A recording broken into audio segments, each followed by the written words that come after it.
Hello മച്ചാന്മാരെ, ഞാൻ നിൽക്കുന്നുണ്ട് എൻ്റെ സ്വന്തം നാട്ടിലാണ്ടോ. എൻ്റെ സ്വന്തം നാട്ടിലാണ് ഞാനിപ്പോൾ നിൽക്കുന്നത്.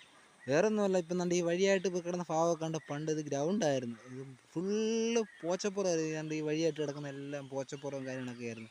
കണ്ട ഇതൊക്കെ കണ്ട് കോൺക്രീറ്റ് ചെയ്ത് കണ്ട് ഫുള്ള് കണ്ട് വഴിയാക്കി എടുത്തേക്കാണ്. മേപ്പോട്ട് അങ്ങോട്ടെല്ലാം കോൺക്രീറ്റ് ചെയ്ത് മലയുടെ എൻ്റെ ഭാഗം വരെ ഇത് കോൺക്രീറ്റ് ചെയ്തിട്ടേക്കാണ് ഫുള്ള്. കണ്ട് ഇത് ഫുള്ള് തേക്ക് മരം ഇങ്ങനെ നിൽക്കുകയാണ്. ഫുള്ള് തേക്ക് മരമാണ്, തേക്കാണ്. ഇപ്പം നിങ്ങളെ കാണിക്കാവുന്ന വിഷല് വേറെ ഒന്നുമല്ല. ഇപ്പം നമ്മുടെ തോട്ടി അത്യാവശ്യം വെള്ളം കൂടി ഇങ്ങനെ കിടക്കുകയാണ്. അവിടെ അവിടെ ഒരു വട്ട ചരിഞ്ഞ് ഇങ്ങനെ തോട്ടിലേക്ക് കവർ ചെയ്ത് ഇങ്ങനെ നിൽക്കുകയാണ് വട്ട. വേണ്ടേ അത്യാവശ്യം വെള്ളം കൂടിയിട്ടുണ്ടെന്ന് പറയാം.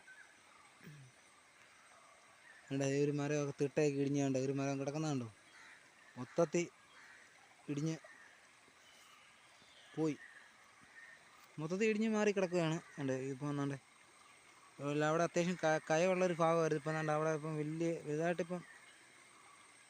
വലുതായിട്ടിപ്പം എന്താ പറയുക, മീനും കാര്യങ്ങളെല്ലാം വന്നിട്ടുണ്ട്. അതേറ്റവും മീനും കാര്യങ്ങളെല്ലാം അവിടെ ഭാഗത്ത് വന്നിട്ടുണ്ട്. ഇപ്പോൾ അഴിഞ്ഞിട്ടുണ്ട്. കുറച്ച് മുമ്പ് അവിടെ മീൻ കിടന്ന് അടിക്കുന്ന കണ്ടായിരുന്നു. ഞാൻ താഴെ നിന്ന് വരുന്ന സമയത്താണ് അത് ശ്രദ്ധിച്ചത്. പക്ഷേ ഇപ്പോൾ എന്തോ അത് എടുക്കുമെന്ന് കാണുന്നില്ല.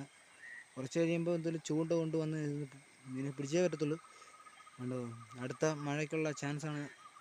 അതുകൊണ്ട് ആ മലയുടെ എൻഡ് കാണുന്നുണ്ട്. അതിൻ്റെ അപ്പുറത്താണ് മറ്റുള്ള നമ്മുടെ ചാരുപാറ എന്ന് പറയുന്നൊരു ഭാഗം. ഇതിന് മുമ്പത്തുള്ള വീഡിയോ ഞാൻ അതിൻ്റെ മണ്ടയിൽ നിന്നുള്ള കുറേ വിഷ്വലും കാര്യങ്ങളൊക്കെ ഞാൻ ഇട്ടിട്ടുണ്ട്. ഇതിൽ തന്നെ യൂട്യൂബിൽ തന്നെ ഇട്ടിട്ടുണ്ട്. അത് നല്ലൊരു വ്യൂ പോയിൻ്റുള്ളൊരു ഭാഗമാണ്. നല്ല രസം അത് കാണാൻ. നമുക്ക് ആ ഒരു കാഴ്ച കാണാനും എടുക്കാനൊക്കെ നല്ല രസമാണ്. അപ്പം എന്താ പറയുക, ഈ മഴ സമയത്ത് നമ്മളെപ്പോഴും ശ്രദ്ധിക്കണം. അതായത് വേറൊന്നുമല്ല, ഈ ലൈനൊക്കെ കിടക്കുന്നുണ്ടോ, ഈ ലൈനൊക്കെ പോയേക്കുന്നുണ്ടോ, ഈ ലൈനൊക്കെ കണ്ടോ. നമ്മൾ ഈ ലൈനിൻ്റെ സൈഡിൽ കൂടെയാണ് ഈ വഴിയും കാര്യങ്ങളൊക്കെ. അങ്ങനെയുള്ള പ്രദേശങ്ങളിൽ പോകുമ്പം നമ്മൾ എന്താ പറയുക, വളരെ ശ്രദ്ധിച്ച് തന്നെ പോകണം. അത് ഈ മഴയത്തൊക്കെയാണ് കൂടുതലും ഇതൊക്കെ ഈ വീഴുകയും ഒടിയുകയും ഒക്കെ ചെയ്യുന്നത്. അപ്പോൾ എപ്പോഴും നമ്മൾ ഇങ്ങനെയുള്ള ഭാഗത്തോട് പോകുമ്പോൾ എപ്പോഴും ശ്രദ്ധിക്കണം. ദൈവം സഹായിച്ച ആർക്കും ഒരു കുഴപ്പം ഇല്ലായിരിക്കട്ടെ. ഉണ്ട് ഞങ്ങളുടെ സ്ഥലം എങ്ങനെയുണ്ട്, ഞങ്ങളുടെ ഭാഗം എങ്ങനെയുണ്ട്, കൊള്ളാമോ? കൊള്ളാമെങ്കിൽ ഞങ്ങളുടെ കമൻറ്റ് ബോക്സിൽ വന്ന് കൊള്ളാം എന്നൊന്ന് അഭിപ്രായം പറയണം. പിന്നെ നമ്മുടെ ചാനലൊക്കെ മറക്കാതെ സബ്സ്ക്രൈബ് ചെയ്ത് ബെൽ ബട്ടനൊക്കെ ഒന്ന് അമർത്തി ഞങ്ങളുടെ ചാനലിനെ സപ്പോർട്ട് ചെയ്യണമെന്നുണ്ട്. അത് ഫുള്ള് വനം, അച്ചൻകോവായിട്ട് ടച്ചായി കിടക്കുന്ന വനപ്രദേശമാണ് ഞങ്ങളുടെ ഈ പത്തനാപുരം പൂവാലിക്കുഴി കടക്കാമൺ എന്ന് പറയുന്ന ഈ വനപ്രദേശം. ഞാനിപ്പോൾ ഞങ്ങളുടെ ഈ സ്ഥലത്തിൻ്റെ പേര് പൂവാലിക്കുഴി എന്നാണ് അറിയപ്പെടുന്നത്. അതുകൊണ്ട് ഇത് ഫുള്ള് വനപ്രദേശമാണ്. അങ്ങേ സൈഡും വനമാണ്, ഇപ്പുറ സൈഡും വനമാണ്.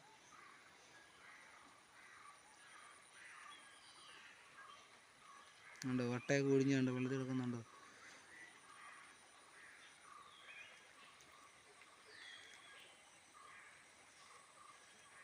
അങ്ങോട്ടൊക്കെ താഴെ ഭാഗത്തോട്ട് വീടുകളും കാര്യങ്ങളെല്ലാം ഉണ്ട്. ഫുള്ളും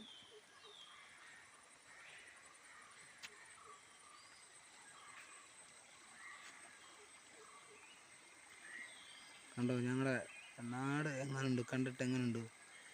കണ്ട് ഈ കെട്ടിന് സൈഡിൽ കൂടെ പോയേക്കുന്ന നമ്മളെ നേരത്തെ ഞാൻ ഒരു വീഡിയോ ചെയ്തിട്ടുണ്ട്. അത് ഞാൻ കുളിക്കാൻ പോകുന്നൊരു ഭാഗം അതിൻ്റെ മേളിൽ. അപ്പോൾ അങ്ങോട്ടൊക്കെ അത്യാവശ്യം വെള്ളം ഇറങ്ങി കിടക്കുകയാണ്. അതുകൊണ്ട് നമുക്കിപ്പോൾ അങ്ങോട്ടൊന്നും പോകാൻ പറ്റത്തില്ല. ഭയങ്കര സാങ്കേതിക കാരണങ്ങളാൽ നമുക്കിപ്പോൾ അങ്ങോട്ടൊന്നും പോകാൻ സാധിക്കത്തില്ല. അതുകൊണ്ട് മാക്സിമം ഞാൻ ഇവിടെയുള്ള വീഡിയോ മാത്രമേ ഇപ്പോൾ കവർ ചെയ്യുന്നുള്ളൂ. ഇനി അടുത്ത മഴ വരികയാണ്. അതിന് മുന്നേ ഇനി വീട്ടിൽ കയറിയേ പോയേ പറ്റത്തുള്ളൂ. ഇനി മഴയൊക്കെ അത്യാവശ്യം മാറിക്കഴിഞ്ഞതിന് ശേഷമുള്ളൂ ഇനി ഫിഷിങ്ങിനായിട്ട് ഇറങ്ങുന്നത്.